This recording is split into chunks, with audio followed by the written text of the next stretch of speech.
हम लोगों से कितने वैष्णव अपराध बनते हैं, कितने रसिकों के प्रति अपराध। अभी पूरा भारतवर्ष एक महापुरुष का अपराध कर रहा है वृंदावन में। उनकी वाणी सब सुनते हैं, उनकी वाणी से कितने लोग जीवन बदलते हैं, लेकिन एक बात का अनर्गल अर्थ निकाल करके सब अपराध कर रहे हैं। लग रहा था कि लोगों में भक्ति बढ़ रही है, लोगों में प्रेम बढ़ रहा है, लोगों में भाव बढ़ रहा है, लेकिन अब सब खत्म होगा। क्यों? क्योंकि एक रसिक का आप अपराध कर रहे हो, आप अपमान कर रहे हो। श्री जी क्षमा नहीं करेंगी। यहां बैठे भी अगर कोई व्यक्ति ऐसे हैं जो उनकी उस भाव से, वही बात है कि भाई बुरा कब लगता है, जब कोई सच बोल दे। और वे तो सबको बोलते हैं, उनके लिए कोई स्त्री पुरुष अलग अलग नहीं है। वो पुरुषों को भी समझाते हैं, वो बच्चों को भी समझाते हैं, हम कथा वक्ता भी जाते हैं, हमको भी समझाते हैं। आज पूरा विश्व उनका कितना अपराध, घनघोर अपराध कर रहा है। इसीलिए कहीं सुनामी आ रही है, कहीं पर भूकंप आ रहा है, कभी कुछ हो रहा है, कभी कुछ हो रहा है। हमारी प्रार्थना है ऐसा मत कीजिए आप लोग। जिनकी वाणी सुनकर के कभी कृष्ण प्रिय लगे हैं, वृंदावन प्रिय लगा है, कम से कम उनका इतना तो सम्मान कीजिए कि वो क्या कहते हैं, किस भाव को प्रस्तुत करते हैं। आप ठाकुर जी को क्रोध क्यों दिला रहे हो? भोग में कोई अपराध हो जाए ठाकुर जी गुस्सा नहीं होते, श्रृंगार में अपराध हो जाए ठाकुर जी को बुरा नहीं लगता। आपसे श्रृंगार कराने बैठे हैं क्या? वो पूरा दुनिया श्रृंगार करती है उनका, और आप क्या श्रृंगार करोगे उनका? वास्तव में कोई श्रृंगार नहीं करता ठाकुर जी का। श्रृंगार का सौभाग्य है कि वो ठाकुर जी के ऊपर पधराया जाता है। वो उसका भाग्य होता है कि मुझे धरा दो, मैं ठाकुर जी के ऊपर जाऊं। नहीं तो अंदर की बात बताऊं, श्रृंगार से ज्यादा ठाकुर जी तब अच्छे लगते हैं जब सारा श्रृंगार उतार दिया जाता है। आज हरि देखे लंगम नंगा, मोतिन माल गले और साजे, छवि के उठत तरंगा।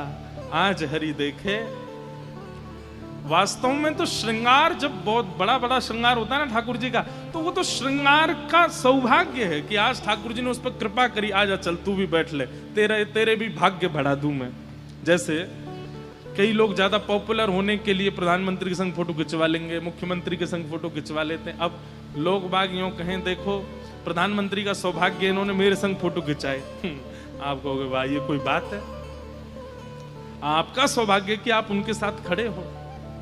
ठीक वैसे ही नूपुर से लेके मुकुट तक ये पूर्व जन्म के कोई महापुरुष संत रहे हैं जो इस बार श्रृंगार बन के आए और ठाकुर जी ने इनको धारण करके इनको कृतार्थ किया। बाकी ठाकुर जी को श्रृंगार की आवश्यकता नहीं।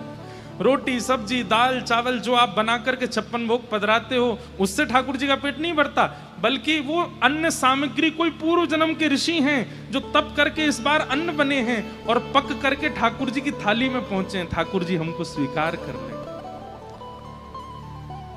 ठाकुर जी को आवश्यकता, इनसे ठाकुर जी को बुरा नहीं लगता है कि आपने भोग अच्छे से नहीं लगाया, श्रृंगार अच्छे से नहीं किया, आरती नहीं करी, दीपक नहीं जलाया। इन सब से कभी ठाकुर जी नाराज नहीं होते। ठाकुर जी को दुखी करने का एक ही कारण है और वो है भक्त अपराध, वैष्णव अपराध। और भक्त अपराध वैष्णव अपराध से बचने का एक ही उपाय है। जब जब कोई आपके सामने रसिक आ जाए, चाहे परिचित है चाहे अपरिचित है, पर उसकी वेशभूषा से पता चल जाए कि रसिक है, तुरंत सिर झुका के क्षमा मांगो। और कम से कम प्रत्येक दिन 10 से लेकर के 100 वैष्णवों तक से जितना ज्यादा हो सके सबको प्रणाम करो और क्षमा मांगो कि हमें क्षमा कर देना, हमसे अपराध हो गया। आप कहोगे, पूछेंगे कब हुआ अपराध? बोले हुआ तो कुछ नहीं है, लेकिन महाराज जी बोल गए इसलिए मांग रहे हैं हम। ऐसा मत करना, अपराध सबसे होता है, इसलिए सबसे क्षमा मांगो, हमें क्षमा कर दीजिए, हमें क्षमा कर दीजिए। जितने रसिकों से वैष्णवों से आप क्षमा याचना कर लेंगे उतनी जल्दी अपराध मुक्त होंगे, ठाकुर जी उतने प्रसन्न रहेंगे। बस उनके रसिकन को खुश रखो। तो आप जो ये कह रहे हैं कि क्या संत और गुरु कृपा भगवत दर्शन के लिए जरूरी है, ये प्रश्न नहीं है, ये उत्तर है। ठाकुर जी को धराधाम पर आने के लिए कोई आवश्यकता नहीं है। कितनी बार ठाकुर जी कहते हैं, भगवान स्वयं राम कहते हैं कि मैं जितनी देर में लक्ष्मण पलक झपकता है ना, इतनी देर में असंख्य रावणों का वध कर सकता हूं बैठे बैठे। लेकिन ये पूरी लीला करने का अभिप्राय क्या है? बोले रावण का वध तो मैं बैठे बैठे कर सकता हूं, पर सबरी की इच्छा बैठे बैठे पूरी नहीं होगी।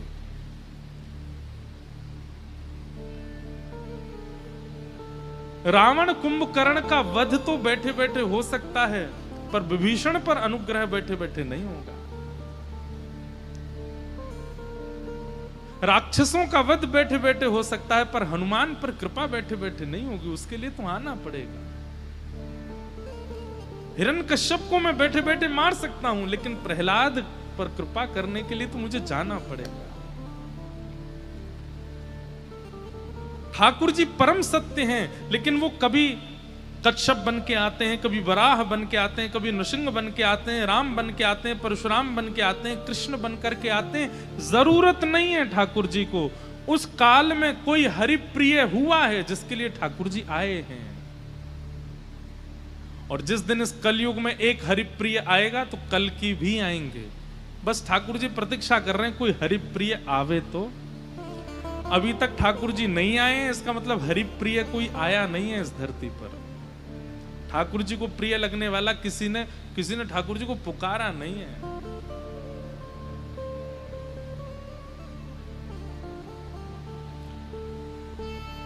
ऐसे परम सत्य परमात्मा जो पृथ्वी जल अग्नि वायु आकाश को भी अपने वश में रखते हैं, जिनको जन्म लेने की आवश्यकता नहीं है, जिनकी कभी मृत्यु नहीं होती है, वो परम सत्य हैं। लेकिन एक किसी परम वैष्णव की इच्छा की पूर्ति के लिए अवतार धारण करके आते हैं, अनुग्रह करते हैं, कृपा करते हैं। ऐसे परम सत्य परमात्मा को हम प्रणाम करते हैं। सत्यम परम धीमहि। सत्य ठाकुर जी को संबोधित किया जाता है, उस समय हमको ये बात मन से समझनी है कि इनको कोई आवश्यकता नहीं है, पर सारी आवश्यकताएं प्रकट करते हैं केवल हमारे सुख के लिए। आप लोग अपने घर की सेवा में ठाकुर जी का बिस्तर इसलिए मत बनवाया करो कि ठाकुर जी उस पर सोएंगे तो उनको आराम मिलेगा। हाँ, ये सूक्ष्म भावना तो होनी ही चाहिए, पर ठाकुर जी उस पर पौड़ते अपने सुख के लिए नहीं है। आपको ठाकुर जी को सुलाने में आपको सुख मिलेगा, इसलिए ठाकुर जी सोते हैं, उनको आवश्यकता नहीं।